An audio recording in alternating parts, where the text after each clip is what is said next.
Shotguns and the police. Shotguns have been used in the law enforcement and protection role since the 1800s.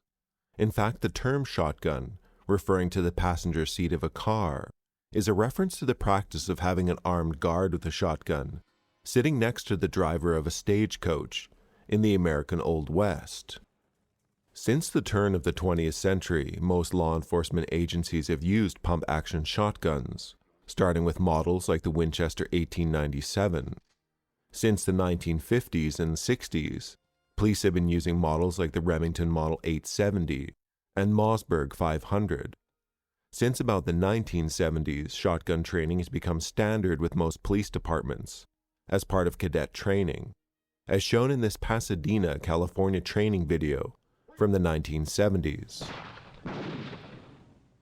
Today, many agencies have adopted patrol rifles, usually semi-automatic AR-15 style rifles. Some even use submachine guns. Patrol rifles have better range than shotguns and better precision. However, shotguns still remain a tool used by most police agencies. So let's take a look at how they've historically been used and how they remain relevant today, able to fire newer, sophisticated ammunition. Historically, police have had two types of ammunition.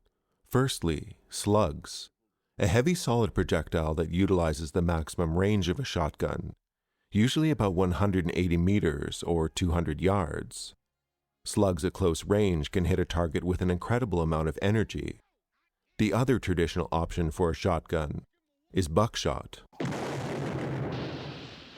Shown here is a double-aught shell with 9 pellets, each about the size of a .32 caliber bullet. A 4-buck has 27 pellets, about the size of a .22 caliber bullet. This type of ammunition has a shorter range, but offers a tremendous amount of firepower in a single shot. When firing buckshot within 15 meters, or about the same in yards, a shotgun becomes one of the hardest weapons to miss with. But as the distance increases, the buckshot pellet pattern becomes harder to predict. Here, an officer fires double-aught buckshot at a target from 15 meters or 50 feet. In this example, 4 pellets out of 9 hit their target. At this distance, it is likely a pellet will always hit the target, but it's hard to predict how many will, as the spray pattern will differ from shot to shot. For this reason, buckshot should never be used where bystanders are present. Here, at 100 yards or 91 meters, an officer firing the same ammunition does not land a single pellet on one of the target silhouettes, despite taking the time to aim.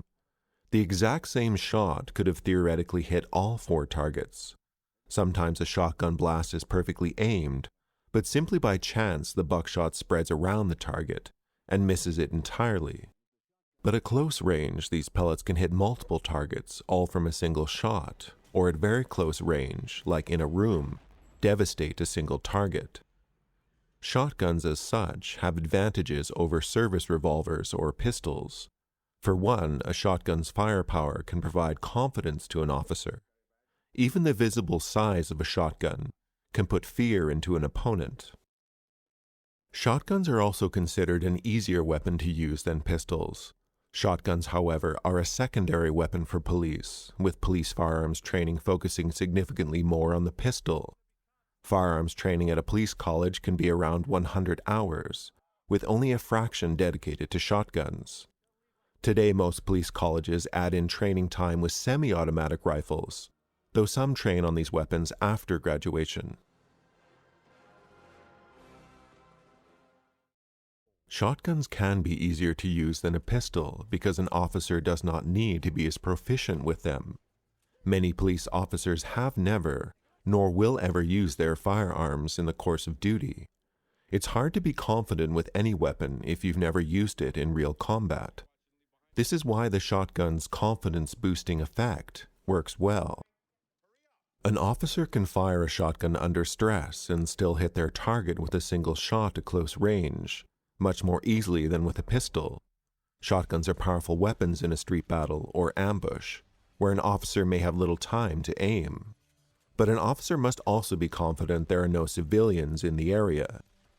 An officer will further benefit from using a shotgun in combat if they understand how ricochet works.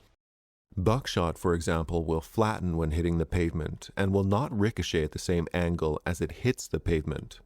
The pellets instead will more likely follow along the pavement. Therefore, shotguns can be powerful weapons against someone taking cover, particularly under a car. One liability of shotguns is that they can get in the way during combat or pursuit.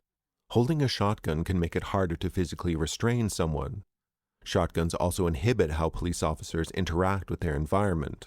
It's hard to climb a fence with a shotgun, for example.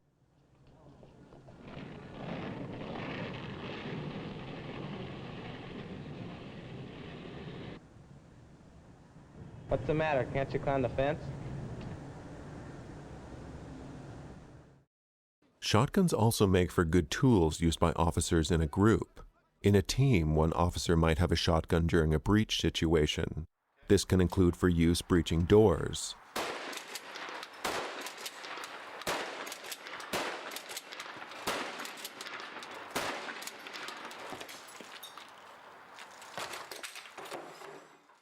An officer may also use their shotgun if they find themselves alone or outnumbered. Shotguns can be a great firepower equalizer. Today, shotguns are still used by police as they have been for over 100 years, but they have become more versatile with some pretty sophisticated options for ammunition. Shotguns can fire a number of less lethal ammunition options, including beanbag rounds, taser rounds, rubber rounds, either slugs or rubber buckshot, and some shells can even be loaded with a chemical agent, like tear gas. As shotguns and other police firearms continue to become more complex and useful tools, it's important to weigh their value, as even police budgets in America have their limits. A taser shotgun shell can cost $160. That's just for one shell. Well worth it if it saves a life. Not so much if it costs a life. There have been incidents where less lethal shells have struck people in the head and killed them. There have also been incidents where the police have confused what shell they've loaded in their shotgun and fired a lethal shell by mistake. Over-equipping the police and stretching their training thin can sometimes cause more problems than focusing training on good fundamentals. Currently, some estimates put America's criminal justice system cost at about $500 billion a year. Places like Los Angeles spend close to $2 billion a year on policing alone. In LA, an officer after graduation will make near $50 an hour, and ancillary costs can double this expense for the taxpayer. Most police officers can expect some dedicated firearms training quarterly. Firearms training requires training officers and equipment, ranging from the weapons themselves to the training facilities and simulators. As the police continue to have an arms race with the public, and as gun crime continues to go unchecked, a significant portion of officer training and budget is diverted to firearms training. The result is nationally billions of dollars, a small military budget, going into firearms training to equip police to combat against citizens. Though it is important to arm the police for increasingly hostile streets, it is also worth some critical thinking regarding the long-term investment of billions of dollars in the militarization of the police, which does little to address the root problems of violence in countries like America. Other investments that can decrease violent interactions include the hiring of police officers with post-secondary education or backgrounds where they have developed good communication skills. Some studies have concluded that educated officers, or ones who have spent more time training in communication, are less likely to resolve scenarios with deadly force. Same guys who make our flak jackets. Now, Rabbit, a good cop does what? Alright, I'm Johnny. Thank you for watching. I hope this video was loaded with some interesting information or entertaining clips. Anyway, do take care and have a nice rest of your day.